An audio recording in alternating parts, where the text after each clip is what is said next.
Grit beats talent every single time. Introducing the new BF Goodrich All-Terrain KO3 tire.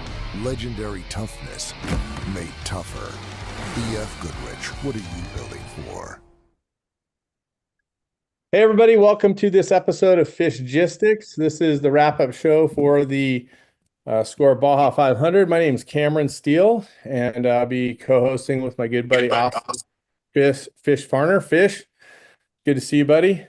Good to see you, Cameron. Thanks for coming on as always. Thanks to everybody on the screen here for making some time to come on and talk about the Baja 500. Yeah, for sure. And normal disclaimer, this is all opinion based. You guys do your own research. We're going to have some fun talking and telling story and getting you caught up with what happened at the Baja 500 as far as these racers are concerned. Today we're going to have a couple segments. The first segment will be our overall UTV champions and our spec truck top two and your winner in two-wheel drive trophy truck.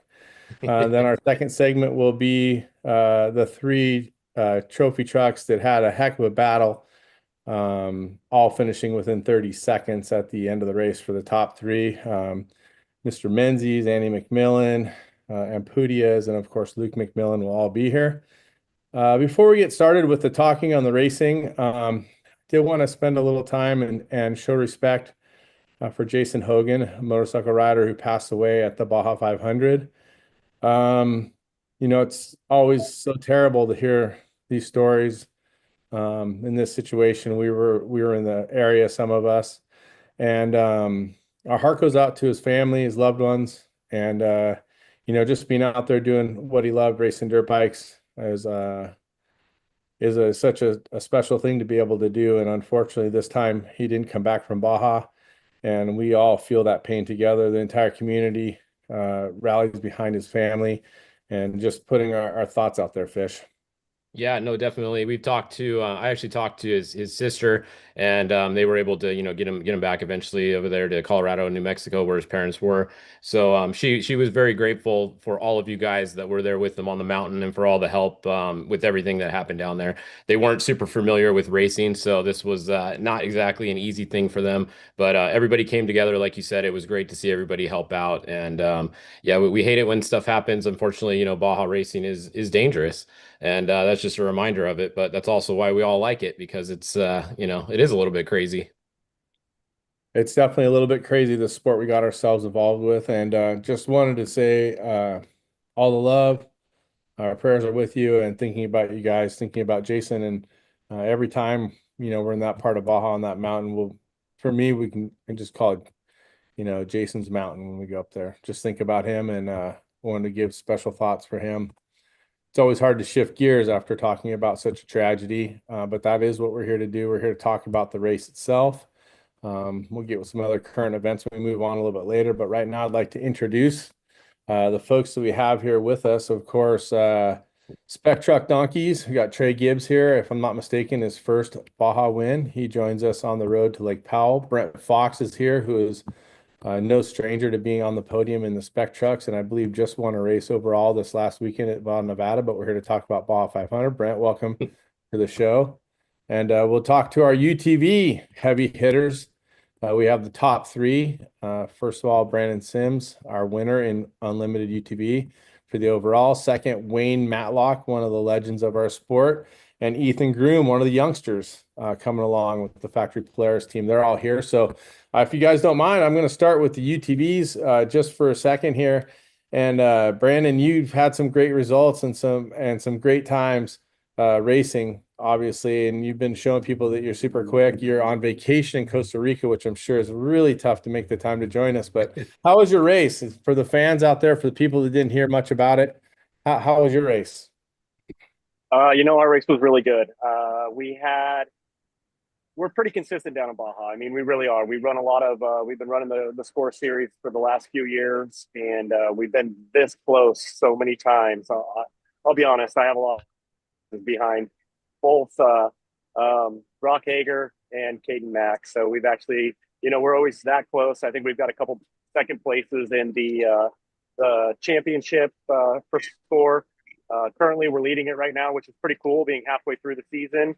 And our Baja 500 was amazing. I mean, obviously, to come home with an UTV overall win, our class is super competitive. The entire UTV scene is extremely competitive. I mean, I think I don't race 6100, but I would assume it's probably something similar to racing the 6100 class as far as the competitiveness. And the majority of us are all racing the Pro R factory car now. And there's not much more of a spec vehicle than that. I mean, all three of us in this show are all running the same vehicle, tuned to how we like to drive them.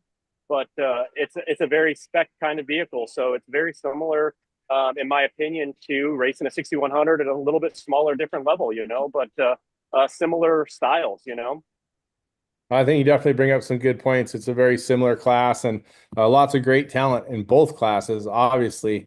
And it's hard for me to transition saying lots of great talent and then go to Wayne Matlock. It just doesn't feel right because I just don't know if he's got that much talent after all. Wayne's Well, we know Kristen does. She's usually the one that's finishing ahead of Kristen's him. got all the talent. He Jeez. said Matlock was going to be here. I'm like, all right, I can't wait to talk to Kristen. He's like, oh no, it's going to be Wayne. I'm like, ah, crap. I thought we were going to ease into this kind of stuff here and then No, just no, come the right out of the shenanigans- gate. The shenanigans start right away. I was actually way too nice to you today. I said something really nice about you online, and then I felt like I had to redeem myself and talk a little crap right away. But before we talk about the Baja 500, I did want to mention Wayne and his wife Kristen put in a huge effort. Both of us have our own give backs that we do at Baja. But Wayne, you guys had a great trip to the orphanage that you guys support and taking kids for rides and building awareness and fundraising. That's really cool of you guys to do that.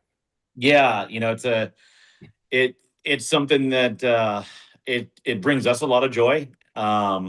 It's always makes you feel good giving back and doing good things for people down there. So that's a little bit of selfish reasons, but it's great being able to contribute back to the community that gives us so much, for not just me, but for my family, my friends.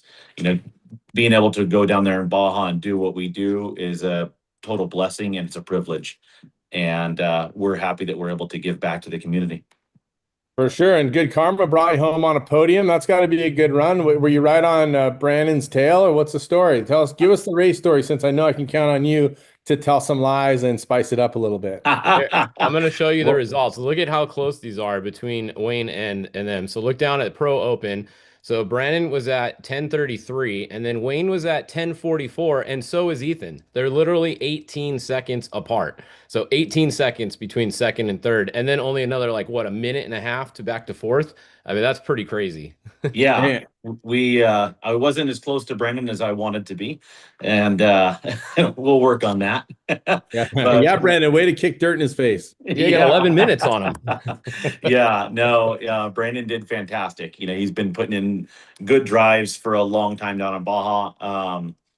I have not had the best of luck down in Baja or anywhere else for that matter in the last several years. So it was nice to get a race under my belt without any issues and just clean going through. I had a lot of fun battling back and forth with Ethan. Got ourselves stuck in a bottleneck and watched Ethan push a 6100 truck up the hill. That was pretty eventful. I thought I was going to have to push Ethan, who was pushing the 6100 truck, but luckily he got it done. And it was a lot of fun. The course was good. Like Brandon said, the competition in this UTV class is super tough. A couple mistakes and you're out of it. So hats off to him for pulling it off.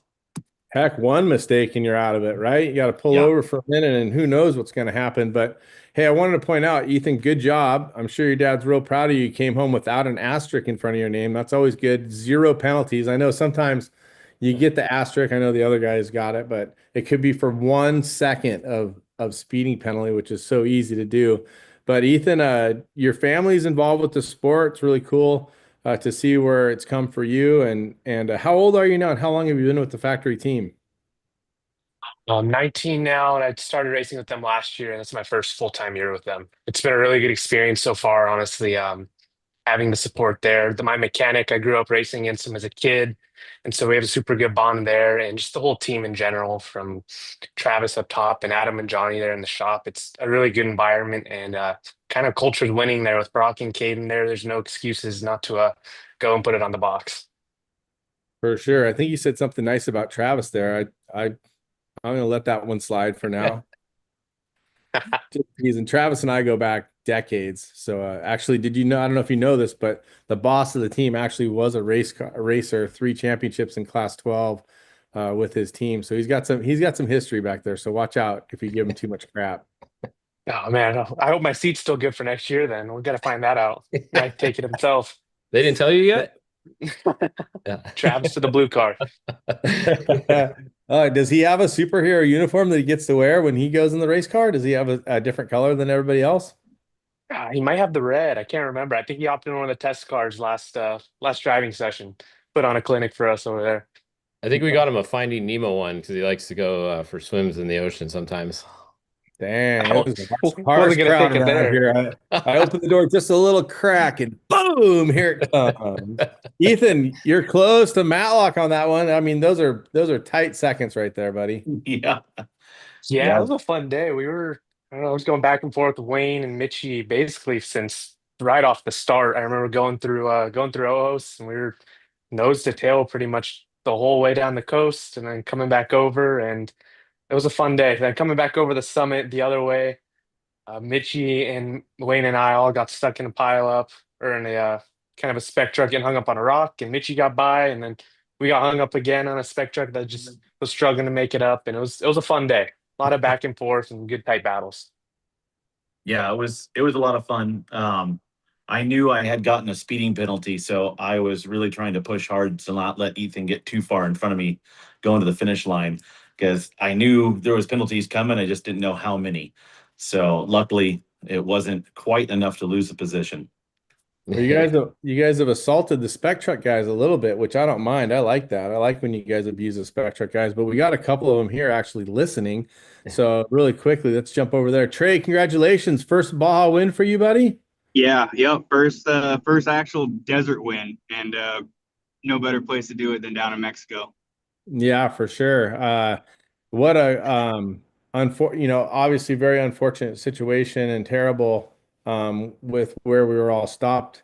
But did you think when everybody left there would be a time given back, or did you think you were racing from restart right there?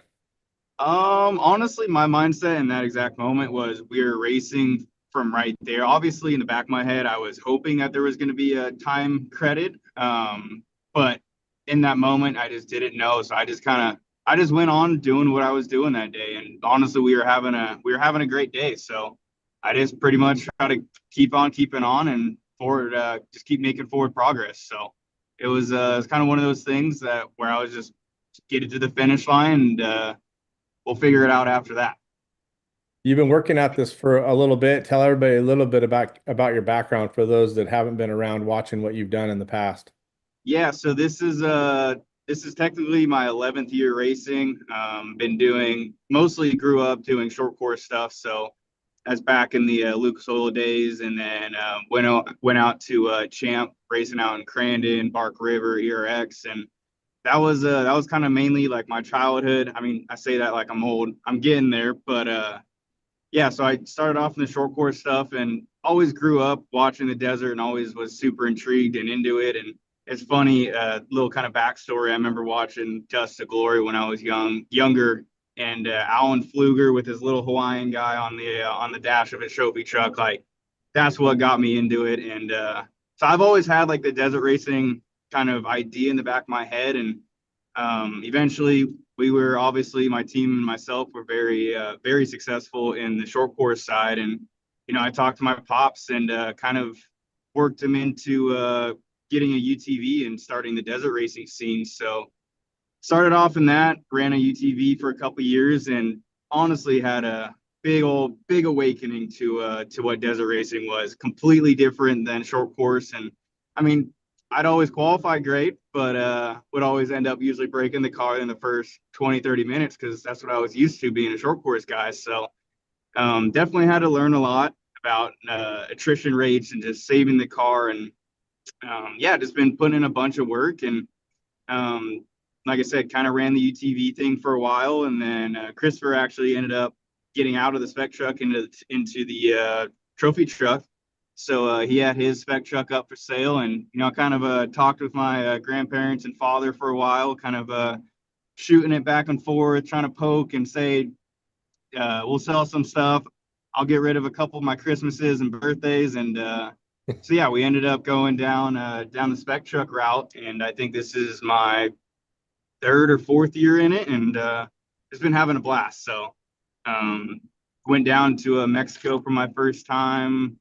I was what, three years ago now.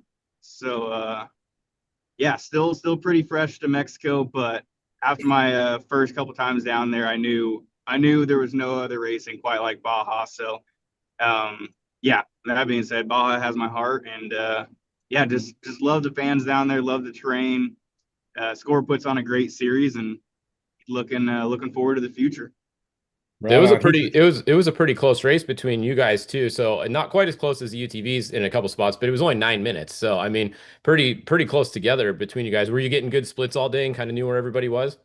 Yeah, me particularly, I really don't like getting splits until about halfway through the race. So going down the coast, it was super kind of fire roady, fast, flowy rally style, which I seem to or really enjoy driving. And I think that's kind of where some of the short courses helped me with driving style, just being up on the wheel and car control. And so yeah, we ran down the coast, and honestly, it was just running a good pace and nothing too crazy. No incidents. Wasn't pushing super hard, and we got down to the bottom before heading over to the crossover, and we got some good splits. And at that point, I knew we got our pit in, and after that pit, we kind of just put our heads down. Had some fresh tires. Truck was fuel for going over the crossover, and that's when I really kind of started to turn it on. And yeah, honestly, was just feeling really good in the truck. I'm still kind of new to the 6100, so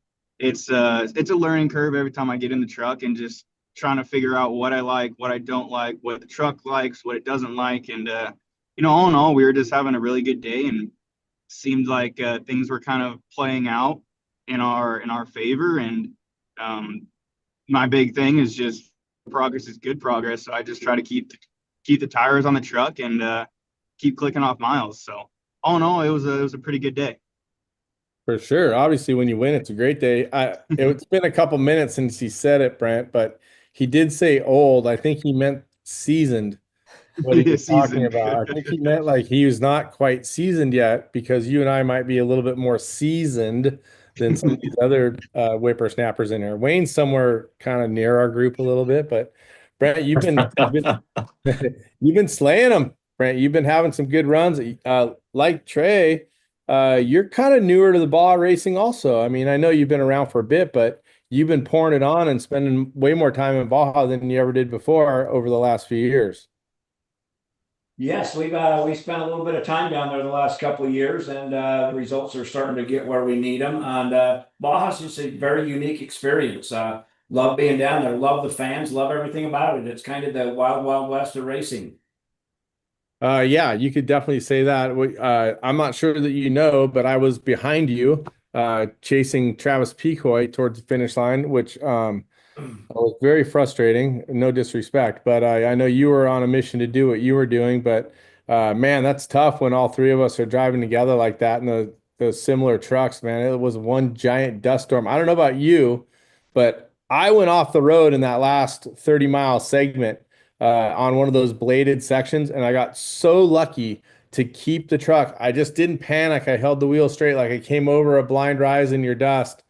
I mean, I'm going like 9 miles an hour, and the front right just starts dipping off into the bushes, and I'm like, oh, shit. And I just kept holding, and I like barely turned back, and for like 40 feet, if you can remember what it was like to be a kid to do a gutter slide on your BMX bike, we were like sliding the edge, and I'm like, just threw the whole race away right here, and somehow or another came back onto the race course. It was unbelievable.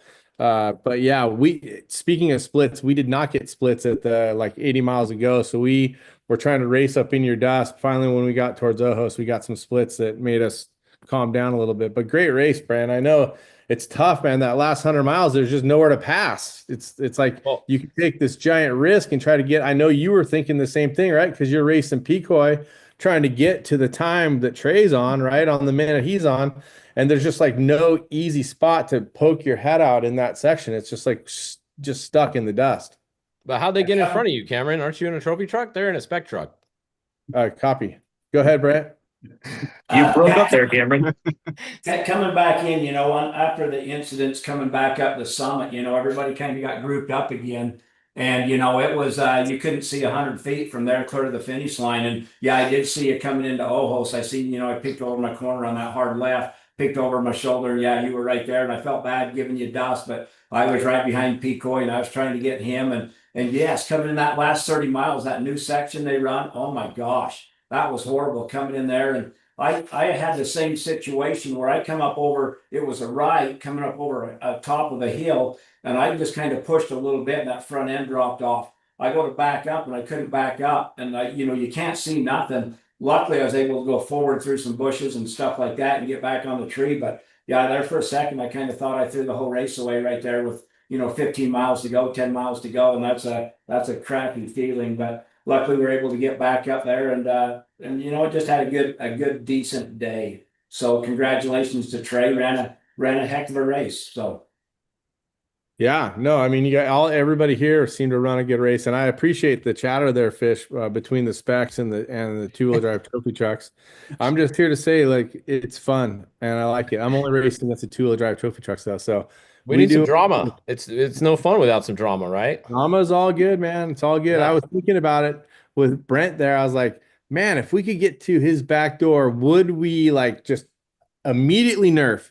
What would we do? Because we were blue buttoning, trying to blue button. I don't know if you guys ever got it, but I'm like, this guy's a pretty nice guy. It's like, I mean, he's not really in the mix of all this aggroness, So what do we do when we get there? What would Ethan do when he got there?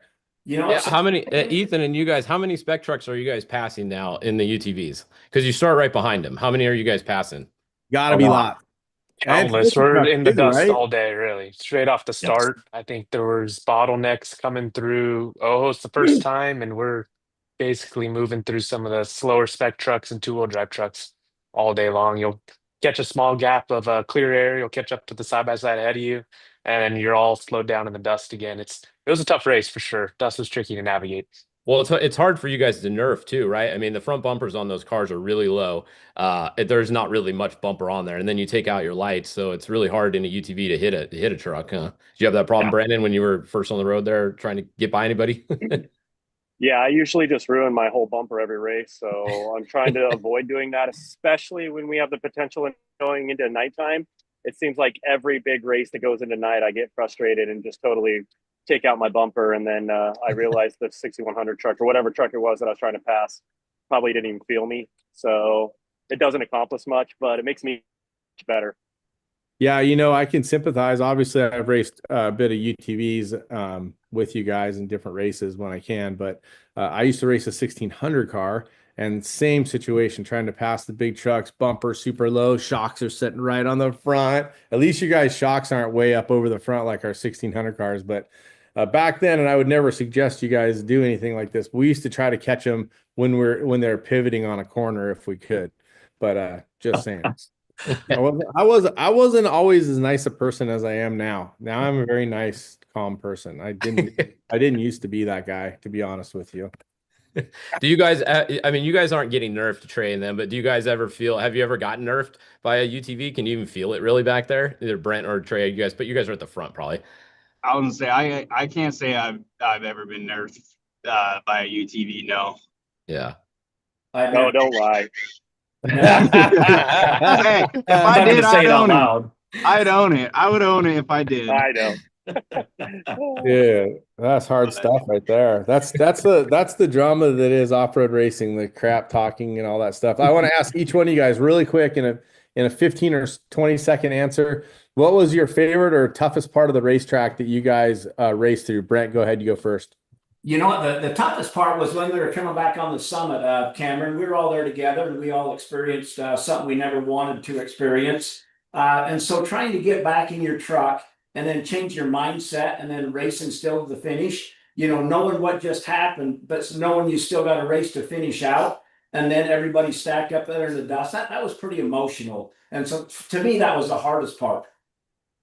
I concur with you. That is a really hard part to get racing. My moment in that moment, it was like, I think Jason would want us to race for it. So I had to turn my mind on to that. But toughest part of the race or something that sticks out for you, Wayne?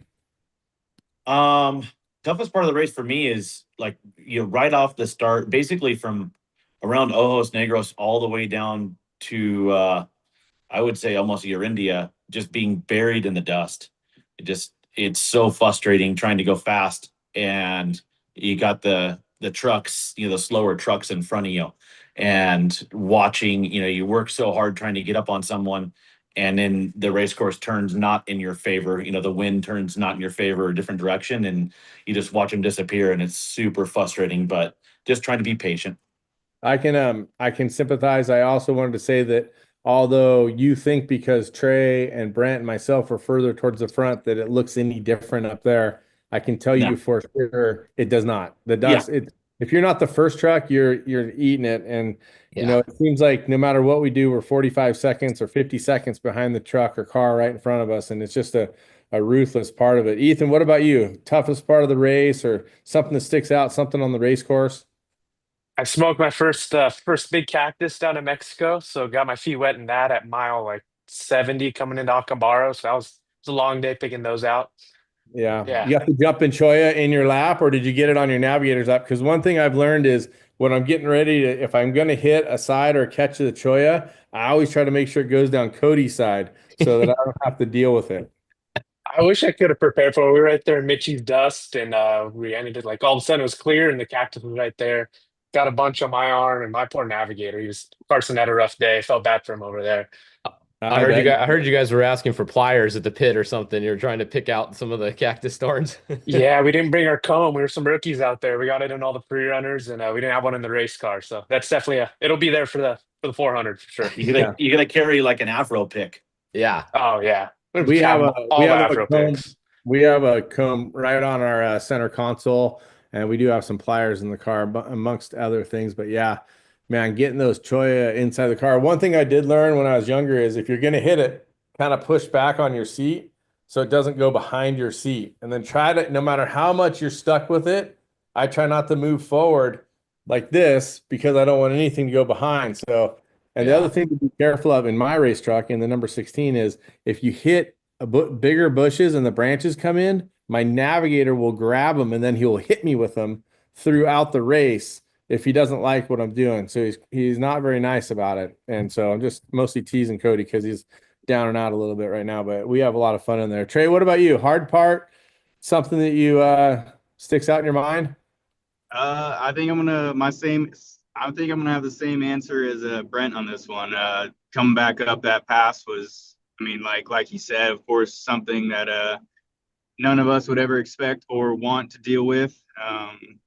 But like we kind of said, that's Baja, and that's kind of the risk we take. And like to believe he went out doing what he loves, and yeah, it's kind of not is what it is. Of course, a sad thing, and prayers out to him and his family, but I want to appreciate or say thank you to you. Led some prayers up there on that summit. And I think really the hardest thing about that was obviously dealing with it for one, and then two, hiking back up to the truck, just thinking about what just happened, and then trying to recollect yourself and get back in that race mentality. I think it took me a solid 10, 15 miles to settle back in and be like, okay, we're back to racing. So I'd say that was honestly probably one of the hardest things I've had to deal with in the racing career. But yeah, again, it's like to believe that he went out doing what he loved, and prayers to him and his family. Yeah, I'm with you.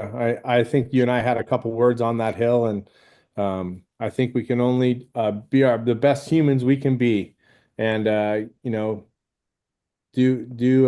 what we do with honor.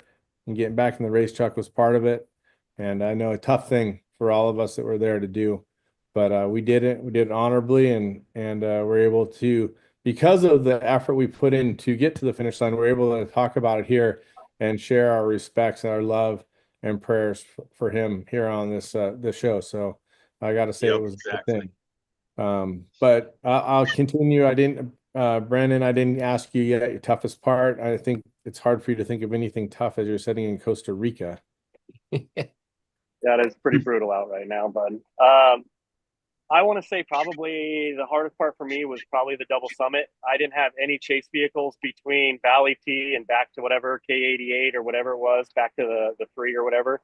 So having to think about tires and any kind of mechanical issues between Valley T and the highway again was just stressful, because knowing I had to do double summit. And then I guess I went over the little hump on the second summit, or the second summit. I did the little dip. I only pre-ran that section once and didn't go over that. So I kind of got to it at the race day and said, it looks like somebody might be stuck on the bypass. So let's go over this. And thankfully it worked out good for us, because I think we did pass somebody on that bypass. So pretty cool. But yeah, that was probably the toughest section, was just knowing that in the back of my head, if I got a flat 5 miles after, say, Valley T, that I was going to be really stressed about the entire rest of that part of the course. Yeah, no, I hear you. I mean, thinking about a segment that has something in your head, right? When I first pre-ran that's the uphill summit, I was kind of like, oh man, people always get stuck over here. And then what happened? I backed up and I got caught on a rock, and my Cody's all, what are you doing? I'm like, I don't know, I'm just over here being an idiot. So I tried not to do that the rest of the week, got that out of my system, but did have me thinking about it a little bit. Hardest part for me is letting Dave Mason Jr. hold the steering wheel at the start line. That's always an unnerving situation when you're not in your own race truck. But I wanted to say he's been doing an amazing job. He's a great kid, and really enjoying racing with him. And he did a spectacular job. So thanks, Dave, and thanks for all the effort. And echoing what you guys, we're going to wrap the segment up. I just wanted to say that everybody that was there that day, I think, was so honorable. And we have to just come together and be our best people we can be. And I think that in the moment, everybody was amazing. And my prayers are with Jason's family.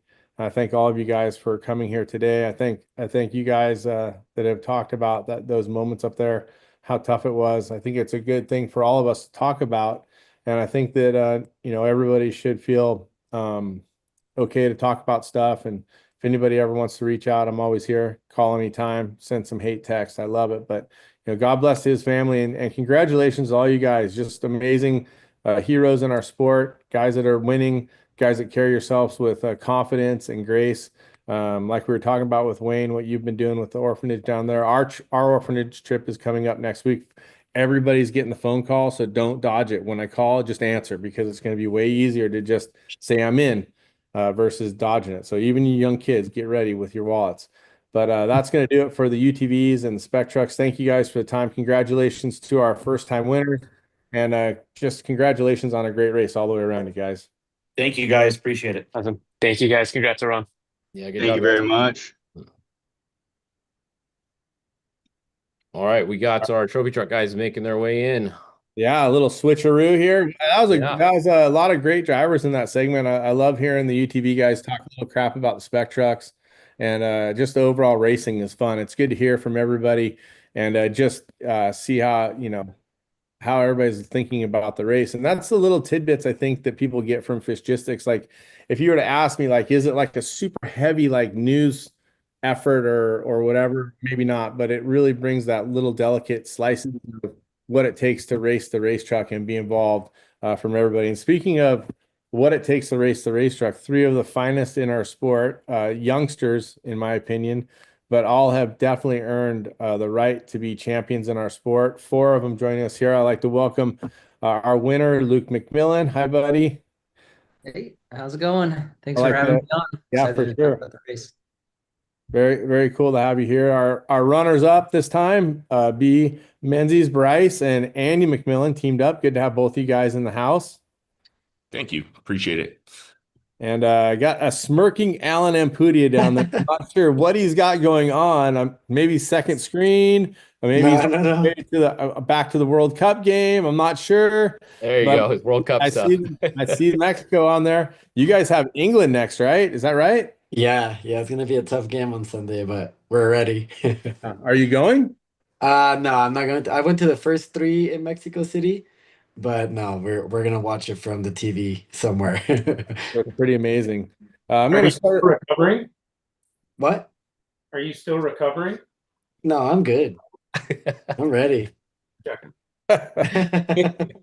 I'm not sure about that red card last night. I'm just saying that was a kind of tough one. I think Yeah, that was a tough one. that was on the competition review board. I don't think that would have been a red card. It wasn't on purpose or anything. I don't know. It seemed like a little bit of gray area, but yeah, we'll talk some World Cup here too. But first, I want to congratulate you guys, all of you guys. Amazing racing, Look at these unbelievable. results. Yeah. Yeah, look at the results. I mean, I don't think we've ever had a race this type of the top three ever. What is the actual split on that? It's 28 9, 10, seconds. 54. So what's that? 12 seconds between first and second.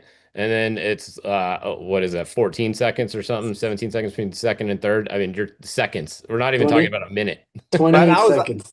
And I'm out of the loop because I said Bryce was second. Sorry, Alan was second. Bryce was. I mean, you guys, it's so absolutely incredible how tight that is. And I mean, I've been around some of your teams, so I know about the information, the splits, the info you guys are getting. No penalties. Look at no asterisks on any one of those top three. No, I think it's unbelievable. I think what just clean racing, smart racing, and hauling ass all day long. Luke, it's got to be pretty cool for you. I mean, obviously, all you guys are great, but it must be cool in the race. It's probably the tightest ever to come out on top. But at the same time, you're like thinking, damn, these guys we're so tight together. What's the next move? Yeah, for sure. No, it was a really, really tight race, and we were up front chasing. Bryce was out front for a while, and then when we got close to the 7, it was really I was just focused on them, and then I kept getting reminders about 2 or 3 times. Once going up the old summit that Alan was there, and then I would remember, go, oh crap, I got to remember about that, and then I'd get going. I'd be racing Bebo and focused on chasing him down in the wash, try to get by him there. Struggled there to get through the dust, and then followed him up the second summit. And again, kept forgetting about Alan. And then I was all the way to Tracer Manos, and I got the call that Alan was beating us by 10 seconds. And I was just like, man, this is super tight. I mean, nobody was going slow, that's for sure. We were all pushing it and going fast, but it was fun. It's cool. Usually, I think we've had a lot of tight races with 2 of us, but I don't know. I'm trying to remember. Maybe it's happened recently, but that tight of a race between 3 of us is pretty incredible. So that's cool. Well, I think it's been a while. Yeah, I think it's been a while since there's been that close. Let's just ask the race statistician, the guy who knows everything about the history of the sport. If it's not Andy. Luke, Andy, has there ever been a trophy truck race that close before? What year? What time split? What Who time? was driving? What day? What time? Was I it think Monday? It was the 08 500 between DJ and Rob Mack and the Riviera truck. And I think it was like 7 seconds. I think Bryce won one year. I think he beat BJ by like 12 seconds in like 2012, maybe. That's crazy. That's all I got. Bryce doesn't even know, and Andy knows. It's one of those years. Yeah. Oh man, I can't even remember what I had for breakfast sometimes, and he's pulling this stuff out. Actually, some of my guys are like, "Oh, how do you remember that stuff?" I'm like, "Oh, I just listened to Andy talk, and then I picked up all those little tidbits." Yeah, I got it. We're good. Couldn't remember anything in school. Remember a lot about off-road races, what engine packages Class 1 cars used to run.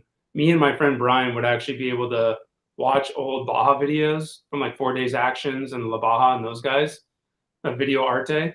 And we could listen to Class 1 cars come through a section, and we'd be able to tell who it was by how their engine sounded. That's how into it. I'm not into it that much anymore, I don't think. But yeah, you are. Don't lie. That's when I first got really into it. Yeah, you're not into it that much anymore. I retire. Okay, I got you. We got you, Bebo. He was probably watching those movies last Tuesday. What'd you say? You didn't retire? You just said you sold your truck? Yeah, I was just selling my truck. I said I'll be back. I'm just went through a phase again. Oh well, I don't know. This race was the coolest from a spectating standpoint because of all the different helicopter footages that we had. Like Bryce, your dad up there, and Justin and them were just they were. I mean, it was pretty rad. It was rad hearing them talking to you, Andy. You sounded pretty excited in the truck when you were getting split times and stuff. I know. And Luke, they called you out on a few of those lines you had. You had some really good lines and made up some time on it, and they were saying you were sneaky and then got some good lines. When did you find those lines? I think there was two that they talked about in the video. Yeah, the first one, that one, I don't know who made it. I kind of figured it was going to happen. You hit the white patch of dirt and turn right. And actually, me and Bebo were talking about it the day before the race. We both knew about it. We were just contemplating whether it was faster or not. And the first one really wasn't all that much faster. So I don't know who made that one. And I mean, I literally the Friday before the race, I'm on the radio with Bebo and I'm just talking about it. We're just talking about it openly, and it was just in the trophy truck. It's hard. Like some of those lines you get off and you're kind of picking through bushes. Sure, it's straight, but there's not a two track. So it's like I see where he's coming from on God, is it faster? And I didn't know. I just went the opposite way he did.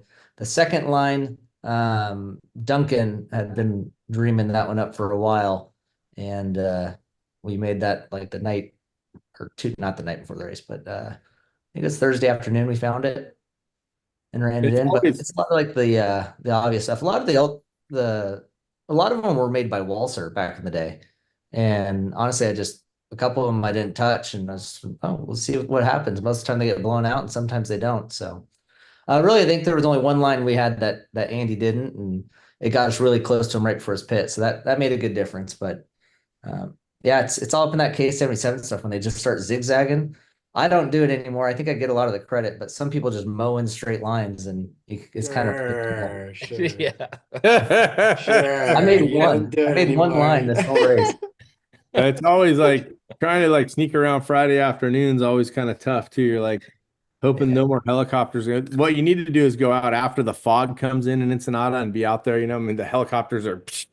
But yeah, speaking of Walzer, that's a cool mention of Mike. Obviously, he passed away. He had a lot of passion for our sport.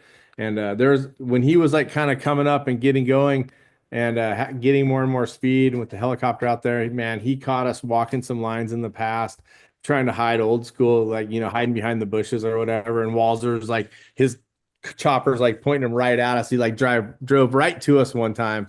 I was like, damn it. But yeah, I miss that guy. He's good. He's good fun to have around the sport for sure. But Bryce, you did a driver change, which is different than these other two guys. How does that feel for you guys? I mean, for me, I like the driver change. I like to be able to share the pre-running and share the race, and we can change. I mean, you guys are probably even better at it, but we can change in the amount of time it takes to do fuel and tires, so it's not a big deal. But it's got to be a nice to have someone so focused on the other half of the race. Yeah, I think I've never really done that before, but leading into the 1,000, I think that's my biggest thing is I want to go win the Baja 1,000. So I kind of called Andy and said that's my goal. He even asked like, why do you want me to race the 500 with you? You know, you could do it without me. But my goal is to get him in the truck as much as we can. So when we go to the Baja 1,000, we're well prepared. So that's the race that always eludes me. So I want to try to get a couple more of those before my son's in the truck driving. But that's kind of why. And then it's funny hearing the lines. It's reminds me of back in the day when me, Jones, and Cameron used to go make lines, and we would cut bushes and hide the lines, and you could get away with that. And now it's almost impossible because everybody has a helicopter. So it's almost frustrating to go cut a line in and just know that it's going to be race course by the time the race comes. So it's funny looking back on how much has changed for our sport and how fast we're going nowadays. We're literally racing for 1,300 miles at qualifying pace or 500 miles at qualifying pace, and it's intense, and it just shows where the technology's gone. Our equipment can hold together, and the top three are running within 30 seconds for 500 miles. It's crazy.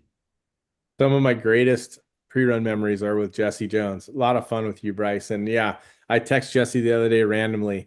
I hope someday to see him back out there swinging one of the trophy trucks with us. I always love pre-running with him because he doesn't like to drive the truck straight at all. He's so good at I just call it the Jesse flick. I don't call it the Scandinavian flick. I call it the Jesse flick. So good. He Alan, actually just texted me. He's just bought a boat and he's out on the river or something, hanging out on his boat, literally right now.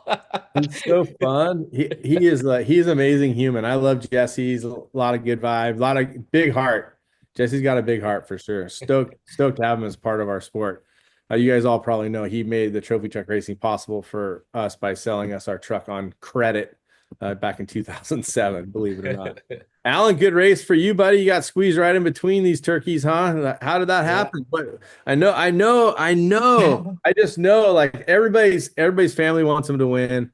You know, Mark is passionate, Steve is passionate, Scott is passionate. Your dad is so passionate though. Like he's like, I could just see him like pounding on the hood of the Raptor. Let's go! Yeah, I mean, these guys ran a great race. But yeah, I came up short, got a flat like with like a couple of turns to go. Alan, it wasn't the flat, dude. It was the bicycle. That too. I mean, those two. Bicycle. Because I looked at the live stream again, and from your corner that you almost went into the bushes, like way deep in there. I counted how much it took you from there to the finish. It was about like 30 seconds. And from where where my clock was on the live stream, it was at 9:19, and I think Luke finished at like 9:49 or something like that. So it was like literally I was either gonna lose by a second or by two, but that whole straightaway where you were going like 90, I was going like 35, trying to keep the damn thing straight, not run into people and shit. So sorry. And yeah, it was just super fun. I mean, these guys ran great all day. Obviously, I was coming from way far back. My qualifying didn't go as well as I wanted to, but it was still a good battle all day. Yeah, Luke, I got something for Luke real quick on that timing thing. Did you guys get a little extra time, Luke, in the beginning? Because I know there was. Did you do that on purpose or was that on accident?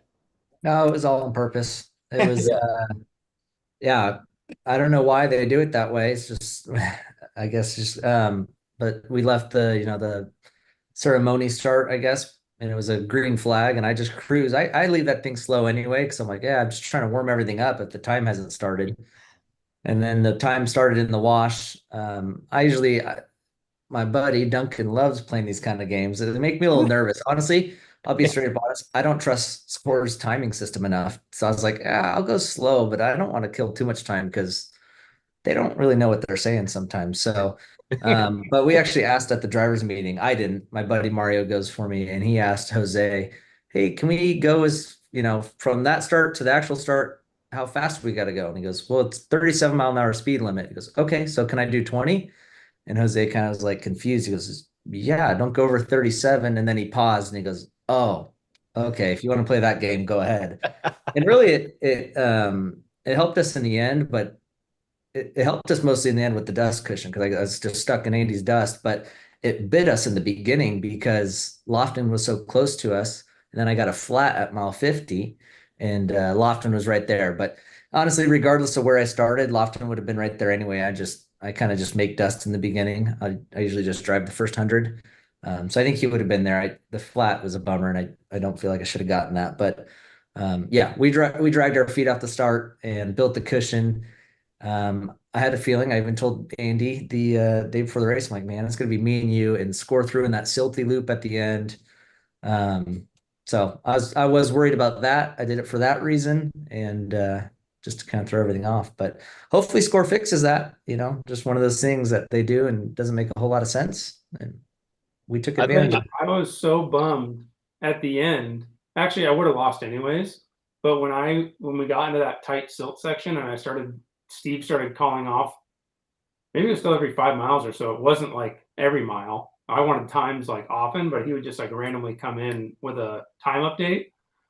And then looking back at the live feed, when we got out of the speed zone at Ojos and onto the fence line, you were like 8 seconds behind me, maybe 10. I mean, it was like, you were right behind me.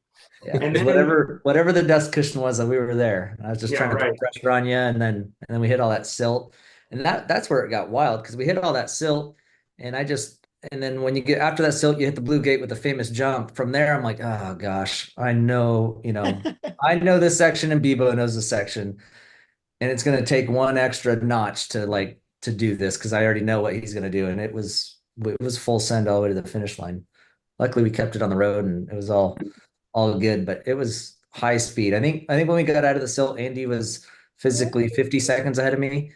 And I was trying not to panic because it was slowly slipping, in the silt section. I was just like, how bad is this going to be? And it would be a bummer to lose the race there because we were quick all day. But from there, it was like 50 seconds, and then we just drove as fast as we could. Once we got out of the silt, there was a good air gap, so I was able to go. I see we've joined with the next Menzies trophy truck racer. Yeah, can you say hi? Hi. Hi, buddy. Are you gonna be racing soon? Grow up. When you grow up, okay. Baseball first, Dad. Baseball first, dude. Baseball first. I like that. Yeah. Alan, how about in that last section is brutal, huh? Like, I mean, just like for me, I was just like, I just knew I was going to make a mistake in there if I pushed too hard. It's so hard to try to make time in there. Yeah, I mean, starting out back, we try to do a little different, and we actually stopped 3 times, not like these guys that stopped only two. So that also, it's an extra 30 seconds right there. But I knew that I needed to do something a little different and maybe pit early to try to like, get the over under in the pits because I didn't know what was gonna happen. I started seventh. So I was like, if I can't pick any of these guys and they just stay on trail, like you can't pass anybody running. So I was just hoping for people to make mistakes and we got Max right before getting to Acambaro on a flat, barely passed him on a split lane. Then I got Tabo on a flat as well, right after Santo Tomas. So I was like picking them off little by little, and then I got stuck behind Lofton for a long, long time, basically Santo Tomas all the way to Colonet. And that's where I think Bryce and Luke kind of checked out a little bit because Lofton was like in Luke's dust.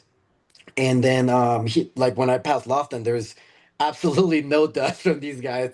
Seemed like they were 500 miles away from me. So I just started pushing where I knew I could. And then towards the end, yeah, it was, I mean, man, the splits, I knew I didn't want to get out of the car and get any flat tires. So I was a little cautious on the summits. And these guys, I mean, from watching the videos after, man, they were freaking flying. I was definitely not going that fast. So they definitely made up some time there. And I think the minute and a half gap I was holding basically most of the day disappeared. And then they were like, when I got to the top, they're like, hey, Alan, step it up a bunch because you're like 2 seconds in front of Luke and Andy. And I'm like, oh God, here we go. So yeah, we just pushed. You guys probably saw the videos online. I almost rolled it like super close. I even let out a little scream. They're like, no. But yeah, that definitely didn't help either. But we were pushing, and it's just one of those that just made a couple mistakes here and there, and also the flat definitely didn't help at all at the end. But man, these guys didn't make it easy, that's for sure. We were definitely pushing. I knew in that silty section we only could pre-run it once, so I was just like, man, I don't want to go off the road and like what if they get a flat and then I by pushing harder, like I get, like I don't know, we're like I think in Ojos we were like 0.36 seconds off me and Luke. I mean, what? Like after 400 miles, we're not even a second apart. So I was just like trying to hold it, and I knew as soon as we got back to the graded road to Rancho Nelson, I was just gonna fully freaking send it in the jumps and everything. I didn't care, and then it ended up biting me in the butt with the flat tire. But yeah, it was exciting all day for sure.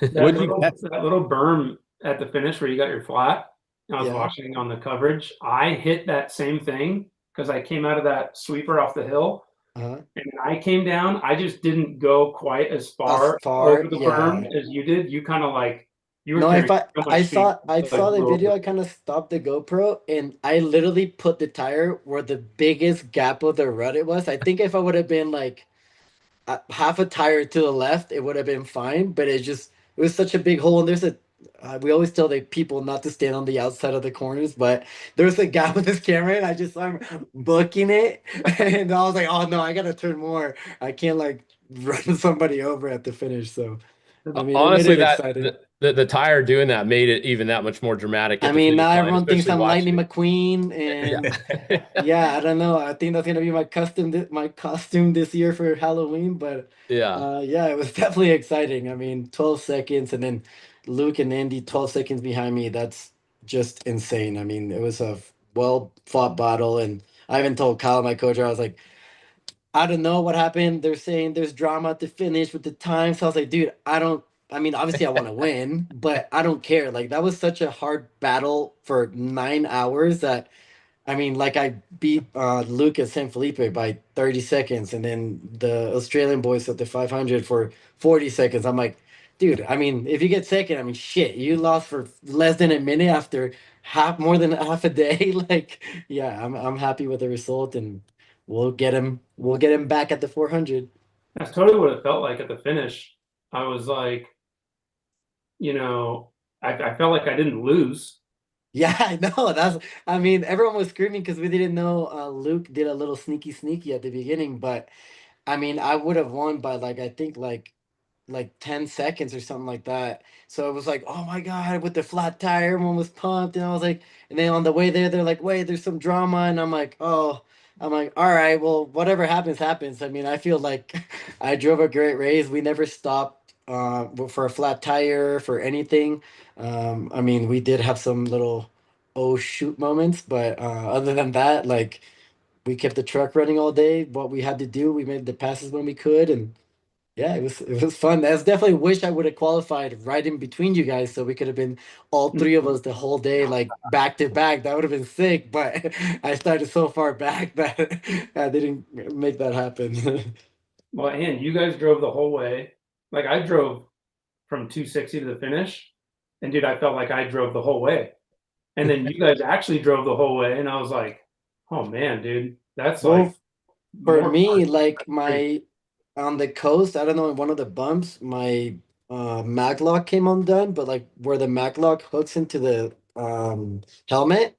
So from mile 160, 150 to 380, I had no water. Mm. And at my pit, they were fixing my thing and they forgot to give me the water because they were fixing my taping my maglock. And I was like, where's my water? And then they threw a water. I'm like, dude, I have no speed zone from here to the next stop is 380. I've been dying of thirst for the past hour. Like, I'm gonna die. Well, But yeah, I especially that mean, next section too.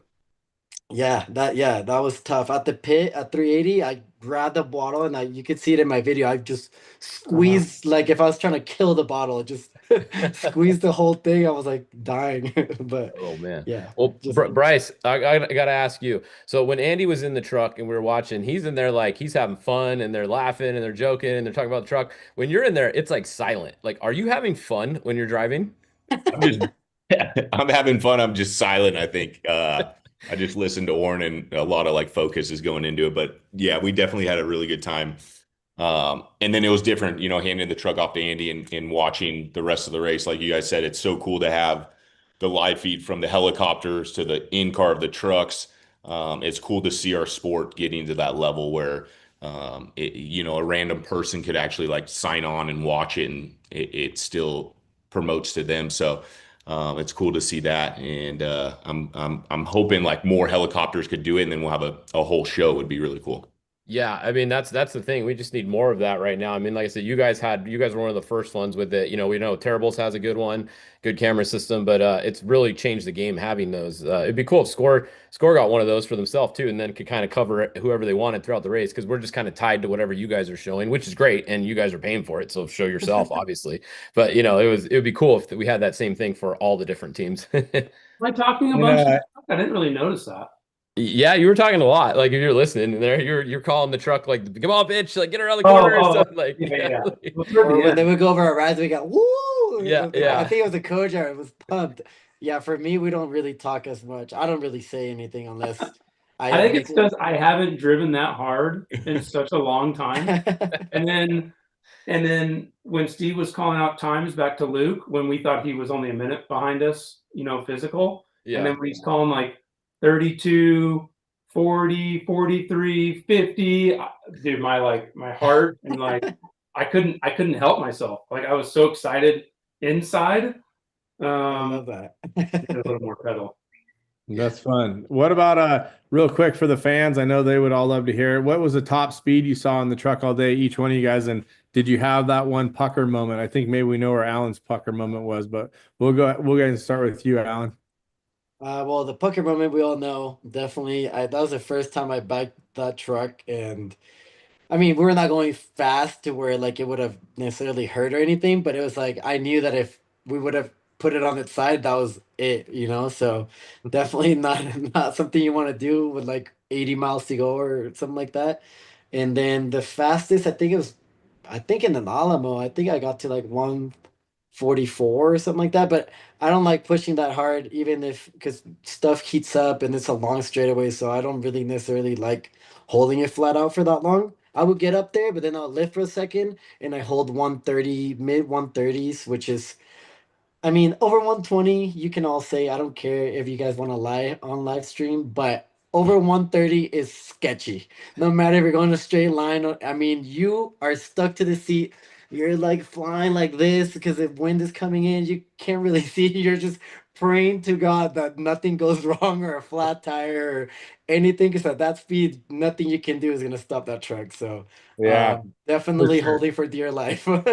Well, we just saw the unrelated this, but Tavo just wadded it up at 137. I think he was going Oh, at that Baja wow. Nevada race. So I mean, that's yeah, you're going pretty fast nowadays I in did those not know things. he was going that fast, but from the Yeah, roll cage, it definitely looked like a pretty nasty hit for sure. yeah. The Yeah. speed that you guys are going now is just it's crazy, and you have to go that fast because if you don't, he's going to, and like you can't let Yeah. off. Tavo, I talked to Tavo. He said he got a little bit woed down out of that top speed, I think. I'm not sure that he went at that speed, but Right before it's a it. good story though. I like that. Good Well, market. you can watch the live stream. He had live stream going. Luke, what about you? Fastest you saw or got going, and any pucker moment for you? I actually, sorry, I cut out for a second. My computer tried to hop on a Starlink on a truck down in the shop, which is unrelated. So I had lost service. But I'll be honest, I only went 130. I had I don't think anyone knows yet, but I had no water pressure. So I went 130 down Alamo, and I had gotten the lead at that point. So I said, okay, we'll just get down the straightaway. Once I get the tight stuff, we'll be good. And got another flat tire. But we only did 130 because we were out front. If I wasn't out front, I would have winged it up. But we were out front, and we had no water pressure, so we did 130, and then like almost right after Alamo, we got our next flat tire, which was such a bummer. But and then nothing too scary for us. We kept it nice and calm. I think on the beach there's a couple like high speed rises. There's actually two of them I can think of, and I wasn't thinking. I got one mixed up and came over one a little bit fast. I was like, whoa, whoa, whoa, whoa! It came over about 90, but nothing, no bikes, no blown corners. I don't think. I'm trying to remember, but everything was pretty calm. Everything was pretty calm. But I think I know his oh shit moment is when me and Andy were putting pressure on his booty and we were coming up hot. That's his oh shit moment. He was like, yeah, oh. Dust was definitely my oh shit for sure. What about you, B? Fastest you went, and anything that spooked you? Oh man, I try not to go that fast, it scares me. I think the fastest I saw was like maybe 130, maybe. My dad still gives me crap because he's actually driven my race truck faster than I ever have at Nora, and he still likes to tell me that I can't say it on here, but and then my oh crap moment was right when I got off on the crossover. My dad relayed that they're going to get fuel, and I was like, "You're joking. I tell you this every time. Never leave me on the crossover road." And we came around a corner, and there was a Suburban coming backwards, and I just had a feeling. I don't know why I had a feeling like in my mind that that was going to happen. So I kind of was checked up. I slid out, like hit the bank, and went around him. But then for the next like 10 miles, I was like just so cautious, worried about going around corners. So yeah, that was my oh crap moment. I think Andy probably hit faster on the road than I drove that thing. Yeah, that oh shit moment was on the live stream too. Like Score was showing that as it happened. We're like, oh man, that was almost bad. Yeah. Yeah, that's definitely the crossover road's not a good place to be without a helicopter. Sure. What about you, Bebo? I had multiple pucker moments, and I got one. So Luke had just passed me on El Alamo, like you said. I was in the pit, and he was right behind me. So no matter what, he was going to pass me.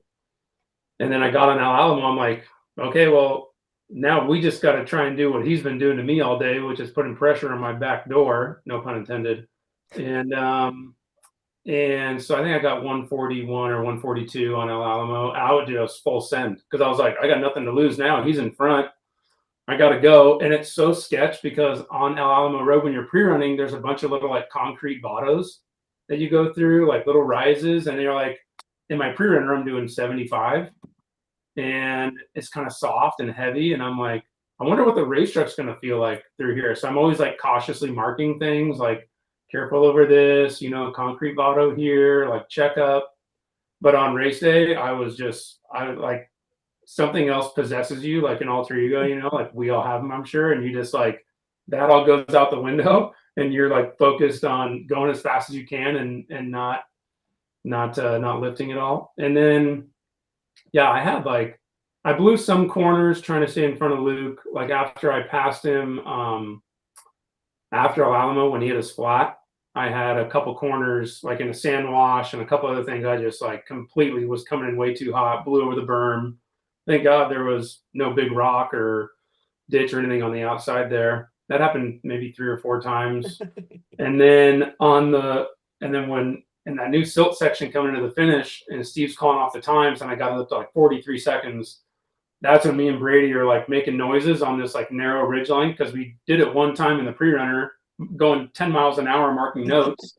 And then you come through in the race truck with a soft brake pedal and the steering feels different and you're being pressured from behind. And it's like, dude, it felt, I've like never felt so alive in a moment that I had on that ridge line. And our whole section was so, that whole second half, besides the wash at the bottom of the summit, it was so nasty. It was so chopped up, so many rocks, so many hidden things here and there, just like gnarly chop, acceleration bumps, braking bumps, back and forth, super technical. So when we finally got on this ridgeline at the end, I was actually like, felt like I could almost like breathe for a second and kind of like push. But then it's so narrow and so sketch and so off camber and blind rises. It was super Western. Dude, I like you go back and watch the in-car of everyone. I don't think anyone gets enough credit for how hard everyone was driving through there and what they were risking going through there. Because like I even watched it on the in-car and like it's like, okay, oh, he came over that rise. Oh, he did like a left 3. Oh, it was like a right sweeper. But like in the truck, the cameras make it look so different to what it feels like and when you're driving that thing, what you're feeling. And they have no idea how sketch it is. Like if you were on a pavement road driving that fast, it'd be gnarly. Yeah. And this is like, oh, dude, it was so wild. It was so It was awesome to watch. That was, I'll tell you that. It was, That's so I wasn't even, I was trying to do my hourly updates and I didn't even do an hourly update because I was literally watching your guys' camera. Like, I'm like, there's nothing for me to talk about right now. Like, just go watch this. And I just No, I shut had down a my friend update. back at home that I sent him our live stream, and he was watching the score one in one hand and then Bryce's on the other. He had never watched a race before, has no idea what I do. He's like, "Oh, this seems cool." Like they sent me the link. He's like, for the last 3 hours of the race, he was at his son's soccer tournament, and he's glued to his phone about what's happening. And he's like, "Dude, it was so intense." He's like, "That was so much fun. Like, is it always like that?" I'm like, Yeah. "Not usually." Lately. Like, rather intense. But it was so much fun. I was so happy to be a part of it. Right on. Well, And sorry for slowing you down, Luke. My apologies, bud. such great storytelling. This is a great segment. Super fun to have you guys all here laughing and sharing. It's interesting with how close the racing is, especially this time. The camaraderie you guys have amongst each other. I think it's a good footnote to our sport that we all have to count on each other out in the middle of the desert in so many different ways. And we spend so much time out there trying to be better than each other. But just to hear that camaraderie come through in this conversation, I think is really awesome. Whether we have different sponsors or different wants, all of our families are really tied into this and big part of our sport. And it's just cool to hear that camaraderie. So thank you guys for taking that extra time to share that vibe and the culture and the personality that comes with each one of you guys. We don't get to always see it in the helmet, you know, and I don't think we always get to see it at the start line, you know, when the interview's there and sometimes at the finish line, but I think sometimes at the finish line, we're all just a little bit unsure what the hell just happened, you know, we're like, There's only one happy person at the finish line. That's it. Right. That's right. That was that guy. I don't but know, you dude, I was guys, pretty damn happy at the finish line. I mean, I was pretty happy, but I would have been way more happy I if agree. if I I agree. was Luke. Yeah. For sure. well, after Right spending on. so much time with all your guys' families over the years, it's great to see you guys leading our sport into where it's going next. You guys are obviously that on point generation. You guys are the tip of the spear, so to speak. So it's fun to share it with you guys. Thanks for making the time for us here at Fishgistics. Thank you, Luke, for being here. Congratulations on your win. Alan, congratulations on your runner up, and Bryce and Bebo, congratulations on your podium finish. Each of you, please tell your dads and your families I said hello. And thank you guys for making that extra time. Fish, you got anything here to wrap it up? I don't know if we could beat those puffer moments. I mean, No, just honestly, that was go awesome. ahead. What do you got, Alan? little what do you say? Prayers or thoughts with the rider that lost his life. I mean, I didn't even know I put him in my video, and he gave me a thumbs up. I did not know he was. I mean, that was a horrible. I mean, we would never like that to happen to anybody. So my prayers and thoughts are with his friends, family, and hopefully we can make something, or I don't know how we can avoid for that stuff to happen. But definitely my thoughts and prayers with their family and friends. We appreciate it, Alan. We talked about him. Jason Hogan's his name. We talked about him at the beginning of the show, and with Trey and Brent were both there, obviously, as well as myself. So definitely something you never want to have happen. It's a really tough part of any sport, and all we can do at this point is celebrate his name and think about him every time we drive up that mountain, and high five each other in his memory. That's what we got to do. Our prayers are with his family.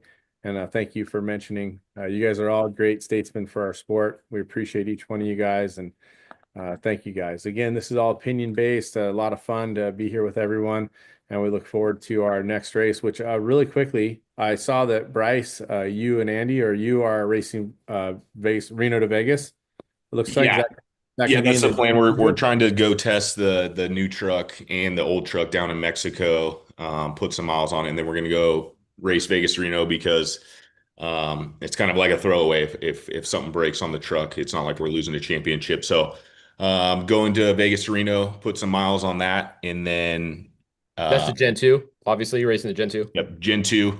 And then we'll see how that goes and make a plan for the 400. Hopefully we can get both trucks out of the 400 and get some more miles on it. Cool. That's fun. Anybody else going over there, Reno to Vegas? Luke, Alan? I'll be No, watching from home. We're going to be racing the 400 and 1,000, and that's it. So we just finished up a bunch of testing with our truck and getting ready to tear it down. Right on. Right now, I'm too busy rooting for Mexico, baby. Winning the World Cup. Let's go. When's the next game, Alan? Sunday. Sunday. Right England. It's gonna be tough, but we're at home, so yeah. Well, should be good. Suerte. And we'll be playing next day, I think. Gracias. Against Belgium. You guys have an easy game. You guys should murder them. So you guys should be able to beat England. We beat England 250 years ago. No problem. Yeah. I think worth mentioning, happy 4th of July, obviously, to everybody. 250 years of the United States. Our partnership and relationship with Mexico exceeds probably anything we do with anybody else. So all the love to our friends in Mexico, and all the love to you boys. Have a great holiday weekend. Everybody be safe. Lead by example. Enjoy your families, and look forward to the next adventure with each one of you guys. God bless, and thank you, Fish, for giving us a platform to talk a little crap and talk a little racing. Yep. Thanks for coming on. We'll see you guys down at the 400. Good luck, everybody down there. Hey, thanks, Cam and Fish. Without you guys, no one knows any of this ever existed or what we thought. So thanks, guys. We're trying. We're doing our part. But thank you so much. We appreciate you guys making the time. We know it's not easy. I will say this. At some point, I'm going to say no to Fish if we don't all get together live sometime in the near future. No matter whose shop it is, no matter what we're doing, we got to get together for it. And I will throw it out there. If you guys have the time, sometime in early December, we are going to do a fundraiser toy drive at our shop. You guys can bring all your sponsors, all your people, bring your race trucks after the 1,000. But if we can all spend time and do good there, that'd be great. If not, I'll come to your guys' shop and do whatever it takes. Let's get the band together for some live Fishgistics, because we got to cut the leg. We got to cut one leg on the chair for Danny. Right? Agreed.